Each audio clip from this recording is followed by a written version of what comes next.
നമസ്കാരം. ഇന്ന് നവരാത്രി 6-ാം ദിവസം, നവയോഗയുടെ 6-ാം ദിവസം.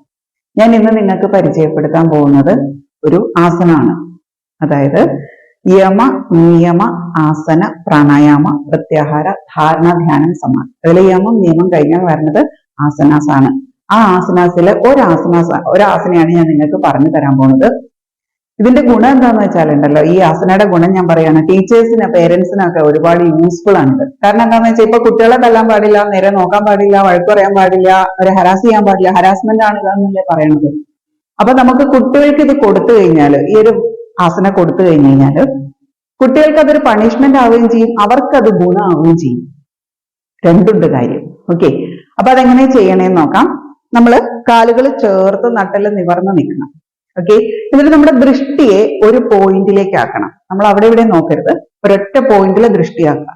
എന്നിട്ട് വലത് കാലെടുത്ത് ഇടത് കാലിന്റെ മേളിലേക്ക് കയറ്റി വെക്കണം.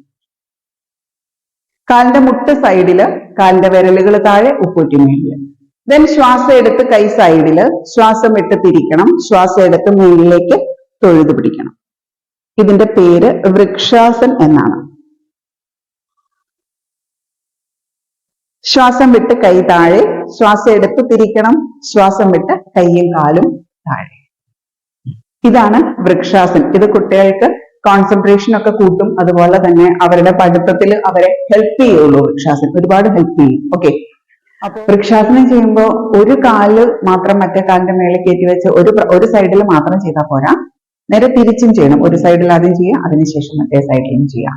ഓക്കെ, നമ്മുടെ ദൃഷ്ടി ഒരു പോയിന്റിലേക്ക് നമ്മൾ നിർത്തി കഴിഞ്ഞാലുള്ള ഗുണം എന്താണെന്ന് വെച്ച് കഴിഞ്ഞാൽ പെട്ടെന്ന് ഇതിൽ നിൽക്കാൻ പറ്റും. അപ്പൊ നമ്മുടെ കോൺസെൻട്രേഷൻ കൂടില്ലേ. നിങ്ങൾ തന്നെ ഒന്ന് നോക്കിക്കേ, ശരിയല്ലേ? അപ്പോ ടീച്ചേഴ്സിനും പേരൻസിനും ഒരുപാട് യൂസ്ഫുൾ ആയിരിക്കും, കുട്ടികൾക്ക് അതിലേറെ യൂസ്ഫുൾ ആയിരിക്കും. അപ്പോ അടുത്തൊരു വീഡിയോ ആയിട്ട് നാളെ കാണാം. Thank you.